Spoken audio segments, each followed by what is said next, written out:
Now, staying in Rafah, let's bring in Haneen Harara, who is a journalist and a humanitarian worker. Haneen, good to see you. Now, al-Zahra was just talking about the humanitarian catastrophe that Gaza is facing right now. Tell me, what more can you add to the humanitarian crisis? What is your assessment?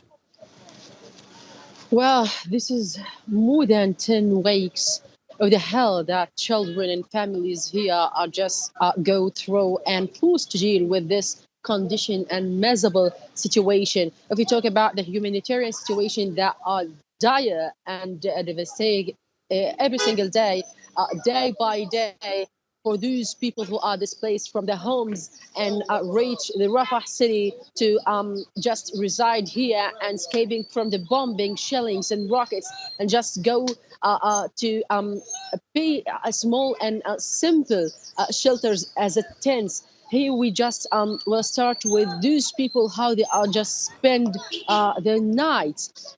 When we talk about the conditions, the life conditions in the tents, there is nothing more harder when the mothers are trying just to cover their children in the night, where there are no blankets, enough blankets for those people, or even enough clothes for the babies and children. The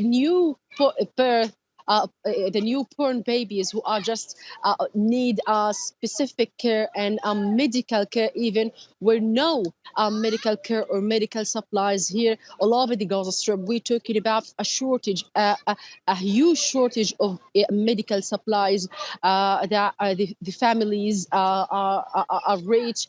Even if we talk about the disease which spread all over the people who are reside here in tents. If we talk even specifically about those in tents with no enough blankets or clothes, as I mentioned, even enough food, those people are wake up every early morning just to wait in a long lines to reach a pint of water, pint of food. There is several charity organizations that distribute food for those people. But if we imagine how the dignity for those children and women who are just standing in a long line to reach those organization and waiting to feed their children, and just this kids who are wait for many hours to get clean water to drink and provide their families for those water or even food. Here, as the UN announced and said, the Gaza is considered as the most dangerous place for children.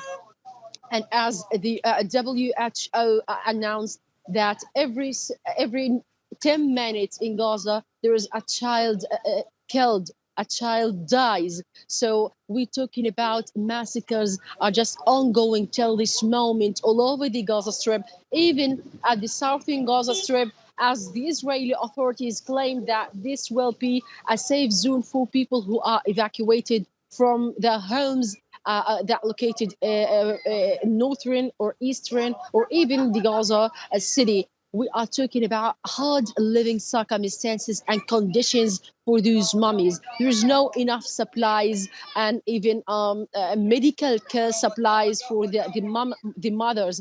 I just mentioned before, the fathers and brothers are just dig some small holes in front of tents to make their children and mummies relieve there. If we can focus about this point, how the mothers can do and or use these halls as a bathroom. There's no even privacy. There's no even enough medical supplies for those mothers. If we talk about the weather right now, we are just witness several days of windy and rainy days. If we talk about the blankets, where no enough blankets, the mothers are forced to deal with that by using some of nylon to cover the bodies of their children. So this is unhumanitarian situation. So I think it's clear that the people of Gaza, they have been deprived of some of the most basic necessities of life, such as drinking water, shelter. And as you said, Haneen, they don't even have access to proper toilets. And just want to pick up on one thing that you said in your response a few moments ago, that Gaza is the most dangerous place for children on this planet. It's not only the most dangerous place for children on this planet, but also for journalists like yourself. I do not in any way mean to make you feel bad about the situation you are in right now, but I believe that the world should know the truth about the place where you are in right now. Tell me about the latest when it comes to Israeli attacks on journalists. If I'm not mistaken, more than 100 journalists have been killed by Israel since the 7th of October.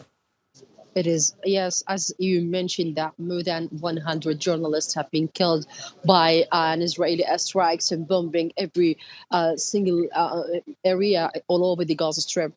Just mentioned that I have posted something on my Instagram page about my experience with when I just sit on the van for the SNG van, which is everything here. We use it as a room to sleep, a satellite van, and even kitchen sometimes to cook some fast sandwich and so on.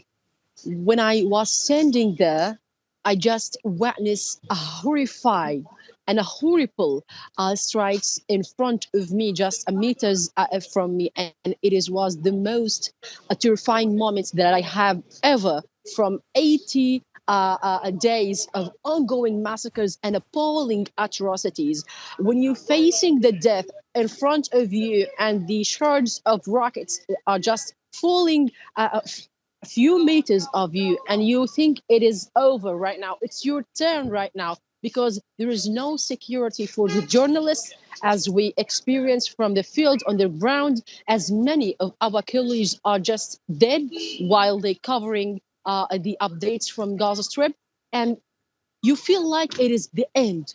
But when it's come over and we are just say what is going on here, you feel like you have to keep moving and raise your voice again and again to show the world what is the hell that we are go through and what is our conditions here as a journalist. There is no secure here. There is no even enough protection items for those as the hats or even the jackets. There's no enough for those who work on the ground. So they want for those people who are work as a journalist to be silent, and even when they are just getting out of the internet connection and Right. even cutting out the connection between the areas here in Gaza Strip, we can hardly get the information between each other. We can get hardly even the ambulances to reach the families who are just under the rubble right now. We're talking about thousands of people who are just under the rubble right this moment, and those children who are suffering from pain Right. and afraid under the rubble. If we just yani, think about this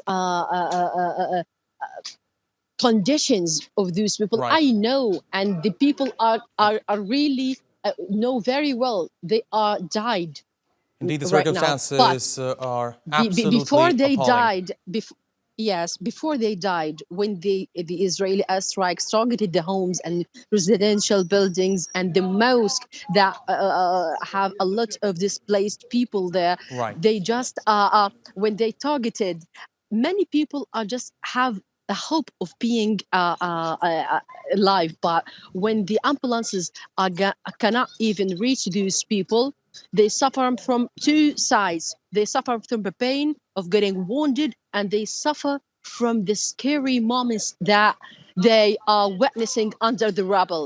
Indeed, the circumstances over there are appalling, to say the least, and this is primarily why journalism is of utmost importance, even though there have been efforts by Israel to silence those who are trying to speak the truth out of Gaza. Haneen Harara, thank you very much for talking to us here on TRT World.